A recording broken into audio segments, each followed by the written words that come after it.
99er, which I'm much happier with. Yeah. Oh, I just kind of threw a name in there before I really knew Yeah. what the. You know, actually, I remember watching like 1 or 2 videos from that channel before I got beat off.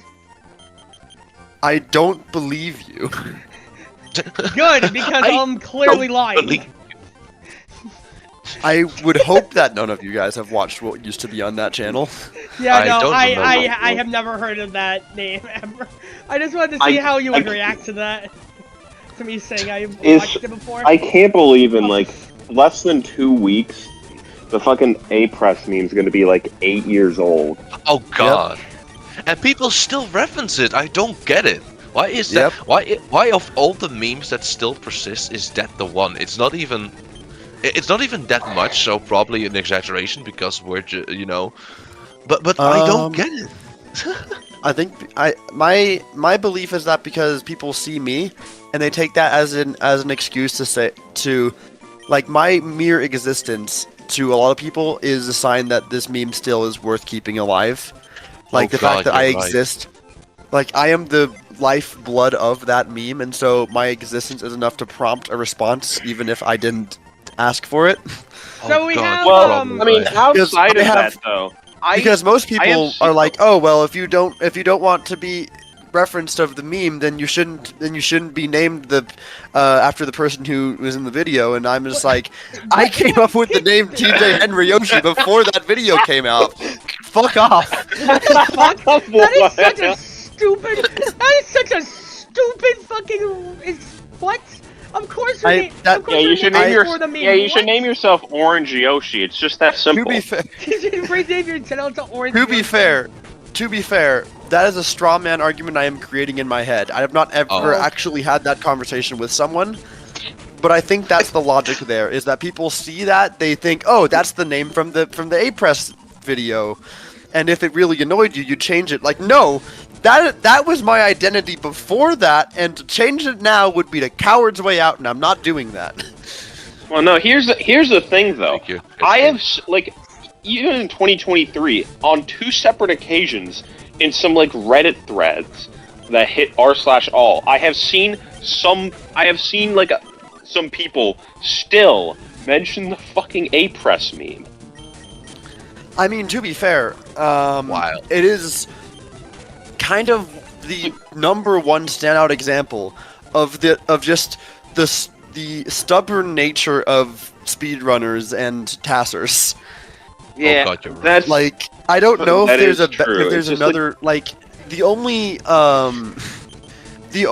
other I think comparison in terms of like speedrunning task community type memes is maybe if you want to get facetious and make jokes about Todd Rogers or Matt Turk.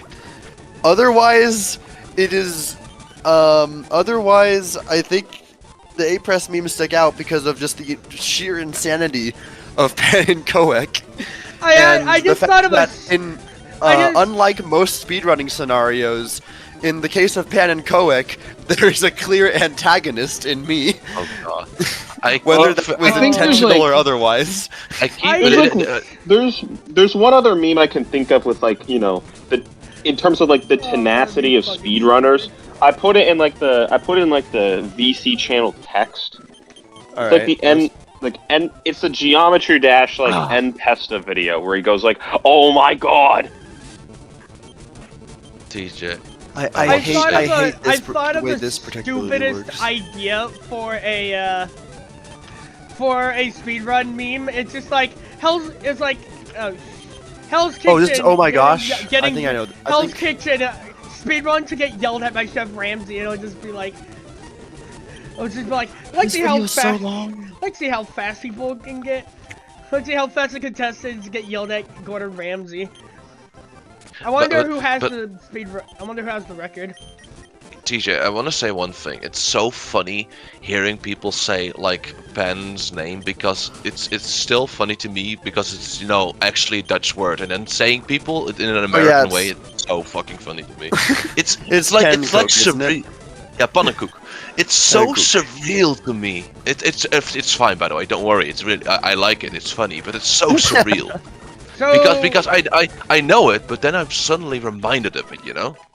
Sometimes. It's funny because I have a lot of friends that I'll occasionally just hear their accent sneak through in in English, and it's the exact same thing. Yeah, exactly. It's So the inverse. something I just wanted to mention. That's a grass type. Something I wanted to mention. I caught a nose pass and I named it Easter, so we have that in the PC. Why did I have to catch a nose pass out of all Pokemon? That's like the worst thing I could have caught there. I don't know. You could have just not caught it. I mean, true. Sure, but I would have loved to encounter like a tame.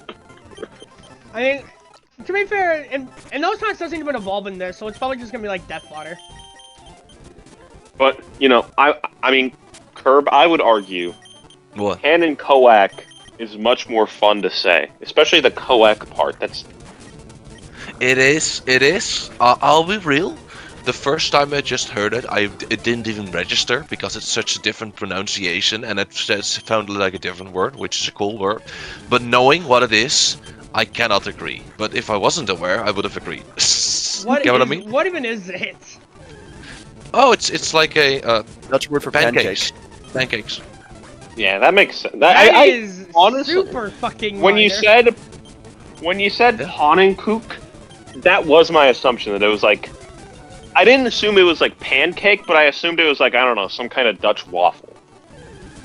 Close enough. Yeah. Close enough. I learned out, not exactly, because I actually kind of looked up what this word meant, because I literally had no idea why people were freaking out so much because of it, but I found... It didn't give you the context. No, the context was they were playing... They never pushed the button from Jackbox. Yeah. Jackbox game, yeah. You can give people, you can like hack other people, and I was watching Kive play the game, and they were the imposter. They were a human. Someone hacked Kive, and they ended up answering. It ended up being. The sentence ended up being, I would consider myself an expert about blue waffle.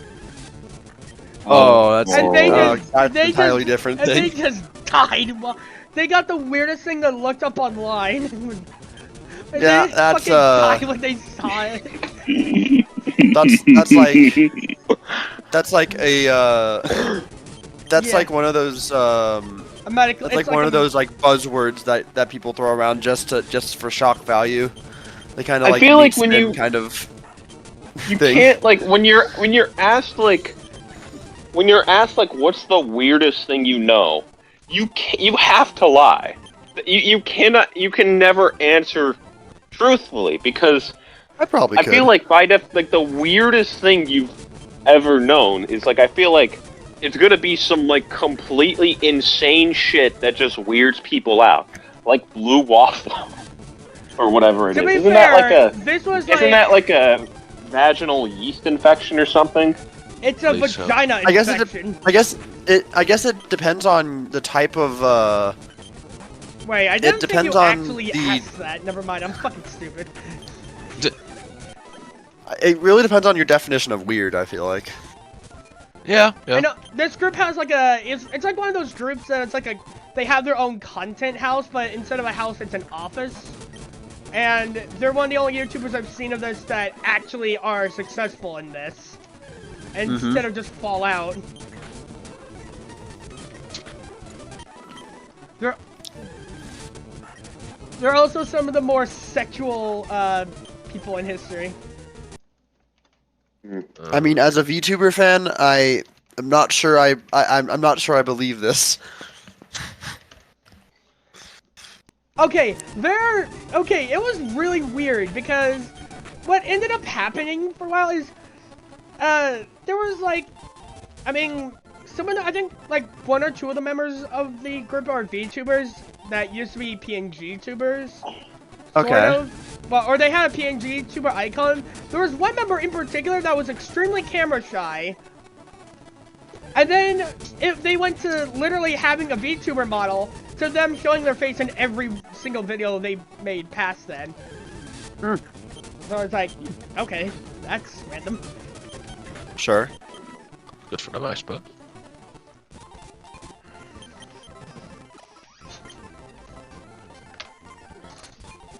Drinks. Whoa. Can I'll cut this out because right now I'm just thinking of like fast forwarding through a lot of this because I'm just doing grinding right now. Is Tallyikroe ever coming back, or is that just permanently in the void? I mean, that was like a whole thing, is that I properly retired that, as I don't have a reason to have that anymore, and that was why Sylvette did the whole Tallyikroe 2 as like a joke closing thing. If I didn't know there's that. if there's, I mean, there's literally a ping in everything. Whatever the case may be. No, I don't have, at least not in the same way that I did before. I've toyed with the idea of doing another season, but I have, at this point, fully accepted the fact that I don't want to go back to the format of how I used to host it even remotely, and if I ever do host another thing, it will be invite only. And I had an attempt at it in the works for a bit, but then I got sent into the Mario Kart 8 content grind for the foreseeable future, so that's completely fallen off my radar now. The most you're going to get for TJ Hardcore wise right now is you got Fauna Hardcore, and then I might possibly do another jam entry when the next one comes around. Fauna Hardcore? What? Do you? It was otherwise known as sapling separation. It was the hardcore jam entry that. from. Yeah. That. The shit post I spent a month of my life making. But Yeah. I mean, like, simultaneously, one of my favorite things I've ever made. It was a pretty, it was a pretty good season. Like, I was generally on the edge of my seat for all the seasons. With the exception of hard mode, which it's like, there was no depth, but it was also insanely intense throughout the entire way through.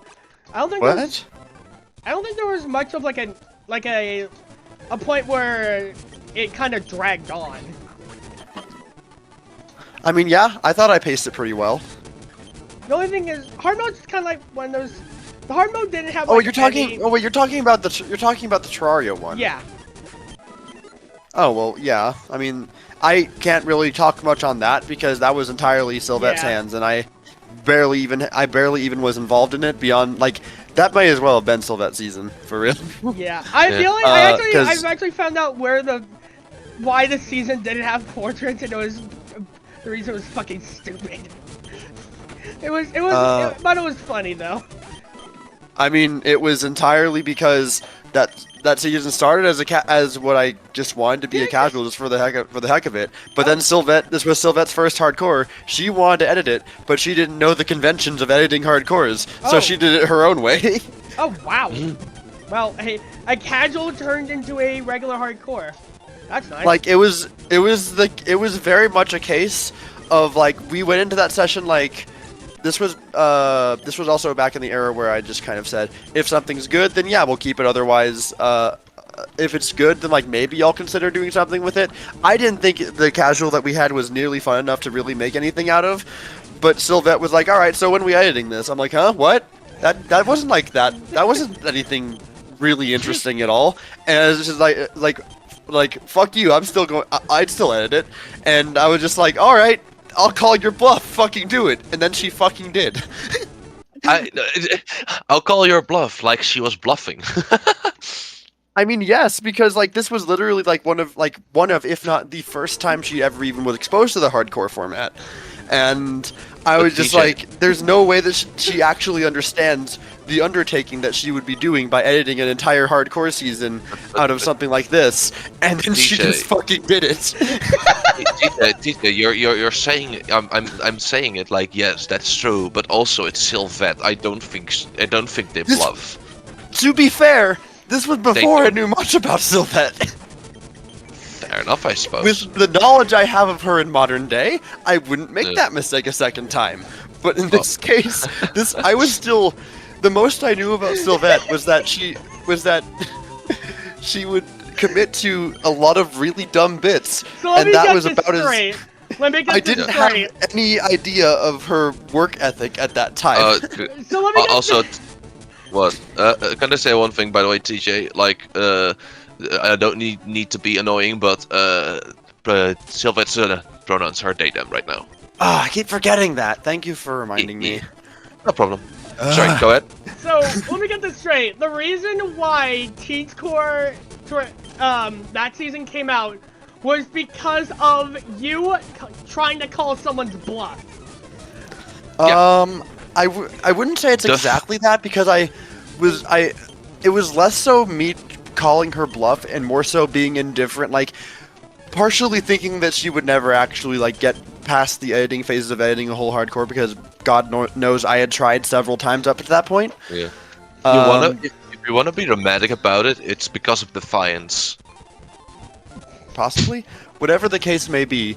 I knew that I'd suffered from my own art, which never actually came out, and then Sylvette very quickly just decided I'm doing things my own way and fuck everything else, and I was just like, what the fuck? To be fair, editing a hardcore is really hard. I've uploaded, released, and now archived because I didn't really like how it turned out. It is definitely a hard thing to do, but if I ever did one in the future, I'd probably just try editing it like a regular series. See, the thing... With extra editing. It depends on... It is hard if you're a perfectionist like me. I wouldn't even call myself a perfectionist if you're stubborn like me about how you want to do things. And I think for me, the hardest part about hardcore... Well, actually, there's a lot of things. The first thing was that with how I tried hosting hardcores, I was never happy with the people that I brought along for them.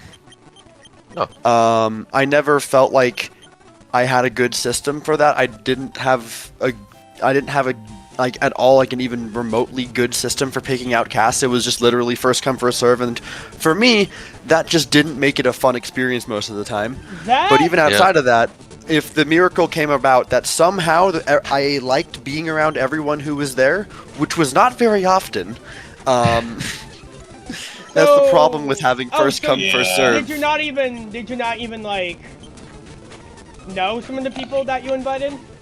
Yes, because my server came up like I just was in the fan hardcore server, and the most I knew was that I liked hardcore. I don't really know who I want to do stuff with, and to my credit, by just kind of throwing my server link out into the public like I did get to meet some incredible people like Ben. Yeah, I have not talked to Ben in ages, but he was really cool. I mean, I'm glad you... I, for one, am glad you did that.